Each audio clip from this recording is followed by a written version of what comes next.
नमस्कार, स्वागत है आप सभी का माध्यम टीवी पर। शुरुआत करेंगे व्यूज की। मैं हूं गरिमा रितेश। भारतीय जनता पार्टी की ओर से विवेकानंद मंडल के तत्वावधान में 2 दिवसीय प्रशिक्षण शिविर आयोजित किया जा रहा है, जिसमें आज बस स्टैंड स्थित अग्रवाल धर्मशाला में ये शिविर आयोजित किया गया। भारतीय जनता पार्टी के जिला मंत्री जितेंद्र राठौड़ ने मीडिया को बताया कि कार्यकर्ताओं के लिए प्रशिक्षण शिविर लगाया जा रहा है। आज 27वां शिविर लगाया गया है। आज के शिविर में मुख्य वक्ता राष्ट्रीय उपाध्यक्ष और पूर्व राजस्थान प्रभारी अविनाश राय खन्ना थे। शिविर की अध्यक्षता भारतीय जनता पार्टी के जिला अध्यक्ष संजय नरूगा ने की। शिविर में पार्टी के संगठनात्मक और अनुशासन की जानकारी दी जाएगी और ये शिविर पूरे प्रदेश और राष्ट्र में लगाए जा रहे हैं। इन शिविर में कार्यकर्ताओं को प्रशिक्षित किया जाता है। भारतीय जनता पार्टी की रीति नीति और इतिहास की जानकारी दी जाती है। में कार्यकर्ताओं का प्रशिक्षण शिविर आयोजित किया जा रहा है, जिसके मुख्य वक्ता राष्ट्रीय उपाध्यक्ष और पूर्व राजस्थान प्रभारी अविनाश राय खन्ना उसके मुख्य वक्ता थे और अध्यक्षता जिला अध्यक्ष श्री संजय नरूगा जी ने की। और ये 27वां प्रशिक्षण शिविर है। इससे पहले 26 प्रशिक्षण शिविर लगाए जा चुके हैं और ये पूरे प्रदेश में और राष्ट्र में चलाए जा रहे हैं, जिसमें कार्यकर्ताओं को प्रशिक्षित किया जाता है। कार्यकर्ताओं को भारतीय जनता पार्टी की रीति नीति और इतिहास की जानकारी दी जाती है, जिससे वो भारतीय जनता पार्टी कार्य योजनाओं को आम जन तक पहुंचाएं और अपने विचार आम पब्लिक के बीच में रखें और लोगों को अपने विचारों से जोड़ें, जिससे भारतीय जनता पार्टी जिस तरह माननीय प्रधानमंत्री नरेंद्र मोदी जी के साथ मिलकर पूरे भारतवर्ष का सपना साकार करने में लगी हुई है, इसी तरह सभी कार्यकर्ता प्रशिक्षित किए जा रहे हैं। अभी कहाँ लग रहा है? ये पूरे जिले में लगाए जा रहे हैं। हमारे जिले में 30 मंडल हैं, जिसमें 26 में लगाए जा चुके हैं। 27वें मंडल में आज लगाए जा रहे हैं। कितने दिन तक चलेगा शिविर? ये 2 दिन और चलेगा? हाँ, एक दिन आज और एक कल और चलेगा। अप्रवारी प्रशिक्षण शिविर है 2 दिन का। आपका नाम और आपका पद? जितेंद्र राठौड़, जिला मंत्री भाजपा। सरकार द्वारा नवोदय विद्यालय में दी जाने वाली सुविधाओं को पीपीपी मोड पर करने के बाद उनके निजीकरण के विरोध में बुधवार को नवोदय संस्था की ओर से पदाधिकारी जिला मुख्यालय पहुंचे। उन्होंने जिला कलेक्टर को ज्ञापन सौंपकर मांग उठाई कि नवोदय विद्यालय में किसी भी तरह से निजीकरण से संबंधित छेड़खानी ना करें।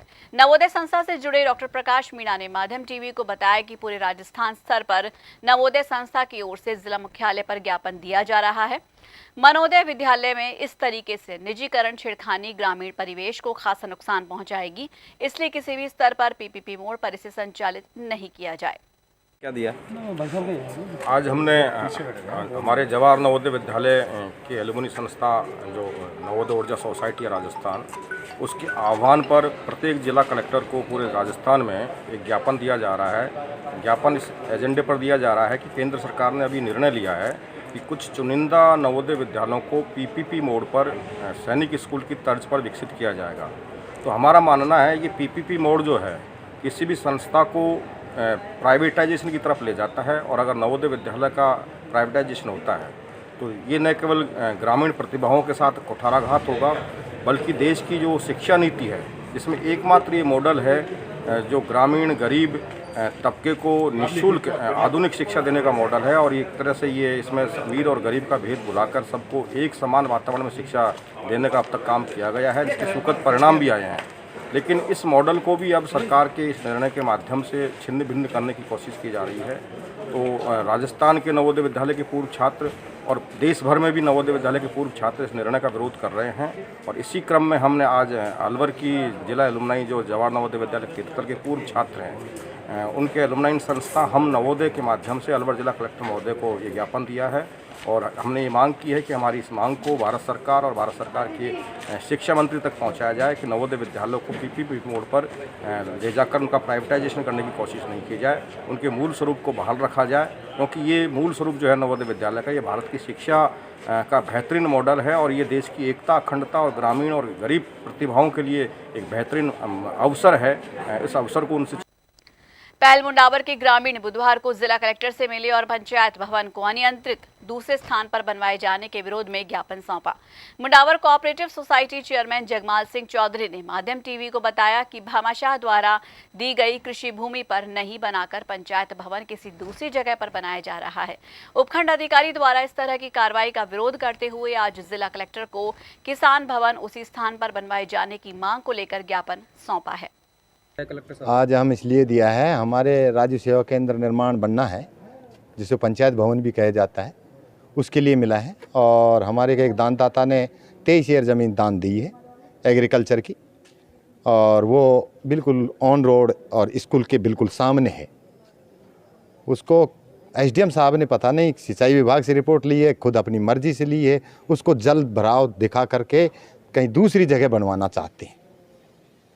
ये मामला है। इस मामले में एसडीएम कलेक्टर साहब से मिलने आए हैं, डीआरडी साहब में कलेक्टर साहब से मिलने आए हैं, उनको ज्ञापन देने आए हैं। हमारे एसडीएम साहब क्यों ऐसा कर रहे हैं, किस लिए कर रहे हैं, ये हमारी समझ से परे है। क्या नाम है आपका? गर्मी शुरू होते ही पानी के लिए मारामारी और हाहाकार पूरे शहर में मचा हुआ है। इसी मामले को लेकर जलदाय विभाग भी इस समय एक्शन मोड पर नजर आ रहे हैं। मंगलवार को मनुमार जलदाय विभाग की टीम ने शहर की बुर्जा से आ रही राइजिंग लाइन में से लिए जा रहे अवैध कनेक्शनों को काटा और इसके लिए लगभग 5 अवैध कनेक्शनों पर नकेल कसते हुए कार्रवाई भी की गई। जलदाय विभाग के अधिशासी अभियंता जगन मीणा ने बताया कि लोगों तक पानी पहुंच सके, इसके लिए राइजिंग लाइन से पानी चुराते हुए 5 लोगों के खिलाफ मामला दर्ज कर उनके कनेक्शन काटे हैं ताकि अंत तक पानी पहुंच सके। इसके लिए जलदाय विभाग द्वारा विद्युत कटौती की प्रक्रिया भी की जा रही है, जो जल्द ही लागू होगी। सर राइजिंग मैन से काटेंगे अभी तो जितने राइजिंग मैन में है ना, उनको वो फेजेज में काटेंगे, क्योंकि एक साथ काटने में वाटर सप्लाई डिस्टर्ब हो जाती है। तो अभी बुर्जा में काटेंगे, नेक्स्ट पहले राइजिंग मैन से फिर डिस्ट्रीब्यूशन से काटेंगे। कितने कनेक्शन काटे हैं? 5 कनेक्शन काटेंगे। अभी आगे किस तरह से आप करेंगे, क्योंकि पानी भी सप्लाई चलती रहती है, उस समय कनेक्शन काटना? इसी तरह जोन बना के काटेंगे, एक दिन दूसरे जोन में फिर नेक्स्ट जोन में, एक साथ पूरे उसको डिस्टर्ब नहीं करेंगे। क्या सूचना मिली थी, क्या हो रहा था वहाँ पे जो कनेक्शन काटने पड़े? वो पब्लिक ने इलीगल कर रखे थे इधर, और गर्मियों में अभियान चलाते हैं, काटते हैं, कनेक्शन काटते रहते हैं। शहरों में क्या इस तरह की कार्रवाई होगी? हाँ, शहर में भी करेंगे सर, शहर में। किस तरह के लोगों पे? जो राइजिंग में से हैं पहले उनको हटाएंगे, फिर डिस्ट्रीब्यूशन से हटाएंगे जिनके कनेक्शन नहीं है। इस साल महिला उत्पीड़न और महिला से दुष्कर्म के मामलों में तेजी से इजाफा हुआ है। इस साल जनवरी से लेकर 15 मार्च तक महिला थाने में दहेज प्रताड़ना के 40, अपहरण के 7 और रेप के कुल 11 मामले दर्ज किए गए हैं। एक तरफ जहां महिलाओं की सुरक्षा को लेकर सरकार गंभीर नजर आ रही है, वहीं दूसरी तरफ सामाजिक दृष्टिकोण से ये मामले तेजी से बढ़ रहे हैं। थाना प्रभारी चौथमल ने बताया कि मामले दर्ज होने के बाद थाना पुलिस द्वारा त्वरित गति से कार्रवाई की जाती है ताकि पीड़ित पक्ष को न्याय मिल सके। सर हमारे थाने में 1 जनवरी से लेकर के आज दिन तक 40 मुकदमे तो दहेज के हुए हैं, दहेज प्रताड़ना के 11 मुकदमे रेप संबंधी हैं और अपहरण के 7 मुकदमे हैं। और हमारी प्राथमिकता रहती है कि हम सही अनुसंधान सही करें, तत्परता से करें और जितना शीघ्र हो सके और सटीक न्याय पीड़िता को मिल सके इसकी कोशिश करते हैं। इसके लिए जो भी हमारे पास एविडेंस आती है फाइल पे लेते हैं और उनको एक न्यायालय में पेश करते हैं। दहेज के मामले में जब दोनों पक्षों को बैठा के कहीं कोई इस तरीके की मतलब आप वो करते हो कि बातचीत की आपस में कहीं कोई बैठ जाए, सुलह हो जाए, इस तरीके का भी प्रयास करते हैं क्या? जी सर, पहला प्रयास पर पुलिस का हमेशा समझाइश का ही होता है। फिर हम काउंसलिंग कराते हैं कि बार पार्टी करते हैं, थोड़ा एक बार उनको बुला दो, समझा दो, तो हम समझाने का प्रयास करते हैं। इसमें यदि दोनों का बैठा तो बहुत बढ़िया होता है, कई बार ऐसा हो भी जाता है और नहीं होता है तो 1-2 काउंसलिंग के बाद में हम आरोपी पक्ष से उनका जो सामान वगैरह और जो प्रोसीजर है वो सामान मंगवा लेते हैं, सामान अगले सुपुर्द कर देते हैं। उसके बाद जो भी प्रक्रिया होती है तो वास्तव में जो उसके अंदर इन्वॉल्व होते हैं उनके खिलाफ चालान पेश करते हैं कोर्ट। बहुत। और इसी के साथ ही व्यूज में वक्त हो चला एक बहुत छोटे से ब्रेक का। आप कहीं मत जाइएगा, देखते रहिए माध्यम।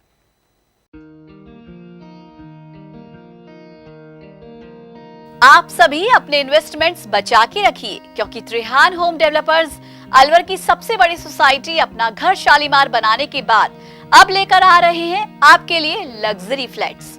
इसलिए कुछ दिन रुकिए और लग्जरी फ्लैट्स के साथ अपनी नई जीवन शैली की कीजिए शुरुआत। ज्यादा जानकारी के लिए संपर्क करें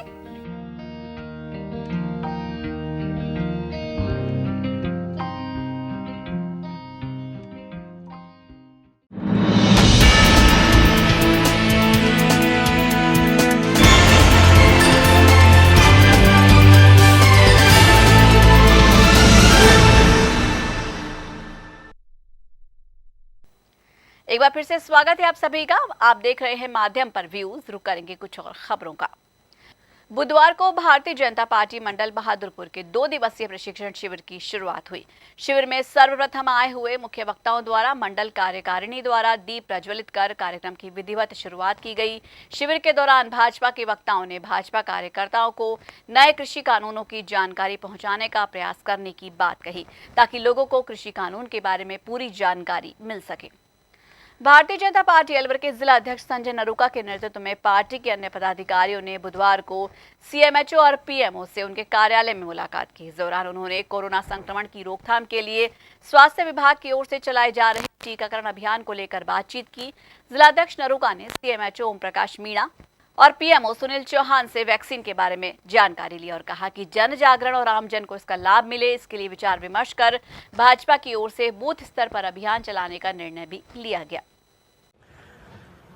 देखिए, आज भारतीय जनता पार्टी अलवर ज़िला की तरफ से मैं और मेरे पदाधिकारी, जिला महामंत्री वगैरह सब लोग आए हैं और हमने एक अभियान के रूप में कोविड की जो वैक्सीन लगाई जा रही है उसका लाभ आम जन को पहुंचे, इसका प्रयास करने के लिए हमने पहले सामान्य चिकित्सालय में पीएमओ साहब से बात की है और अभी हम सीएमएचओ साहब से भी बात की है कि किस स्तर तक हम लोगों को काम करना चाहिए और क्या आवश्यकताएँ हैं, उन सब चीज़ों के बारे में जानकारी की है कि कौन लोगों को लगवाना आवश्यक है और किन को लगाई जा रही हैं और उसमें क्या हमारे को आवश्यकताएं पड़ेंगी जो लोग लगवाने के लिए आए वैक्सीन। तो सबसे पहले तो मैं आपके चैनल के माध्यम से ये कहना चाहूँगा कि भारत सरकार के द्वारा, आदरणीय नरेंद्र भाई मोदी जी के द्वारा कोरोना वायरस को ख़त्म करने के लिए और आमजन को सुरक्षित रखने के लिए वैक्सीनेशन फ्री में किया जा रहा है और सामान्य चिकित्सालय के अलावा 7 पॉइंट और भी हैं जिन पर अलवर शहर में और बाकी सभी जगह पीएचसी और सीएचसी में पूरे ग्रामीण क्षेत्रों में वैक्सीनेशन हो रहा है। भरतपुर जिले के नगर थाना क्षेत्र अंतर्गत जालू की लक्ष्मण रोड पर कसौदा कुटिया के पास 2 बाइकों की आमने सामने से भीषण भिड़ंत हो गई, जिसमें 2 बाइक सवार 3 लोग गंभीर रूप से घायल हो गए, जिन्हें आसपास के लोगों द्वारा अलवर के राजीव गांधी सामान्य चिकित्सालय में भर्ती कराया गया, जिसमें बाइक सवार एक युवक की मौत हो गई। पुलिस ने बताया कि मृतक आमीन उम्र 19 साल गांव करीरिया का रहने वाला था। वहीं 2 लोगों को इलाज के लिए जयपुर रेफर कर दिया गया और मृतक के शव को राजीव गांधी सामान्य चिकित्सालय की मॉर्चरी में रखवाया, जहां पुलिस ने बुधवार सुबह परिजनों के आने के बाद शव का पोस्टमार्टम करा, शव परिजनों के सुपुर्द कर दिया। देखो, मृतक का नाम महबूब, आमीन पुत्र महबूब, जाति सक्का मुसलमान, उम्र 19 साल है। ये जालू के चौराहे पर ई मित्र की दुकान करता था रोजाना की तरह और ये अपने गांव करीरिया जा रहा था। तो कसौदा कुटिया के पास लक्ष्मणगढ़ और जालू की चौकी के बीच में ये एक्सीडेंट हुआ है। दोनों मोटरसाइकिल बुरी तरह से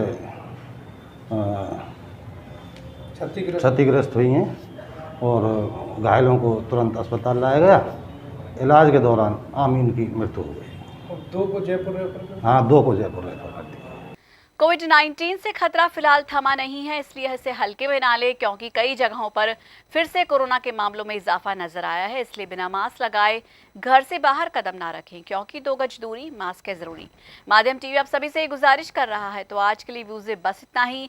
अपने इलाके की हर खबर जानने के लिए आज ही अपने स्मार्टफोन पर यूट्यूब चैनल से सब्सक्राइब कीजिए माध्यम टीवी और देखें खबरों के साथ साथ मनोरंजन और हर तरह की जानकारी पाने के लिए रोचक कार्यक्रम। नमस्कार।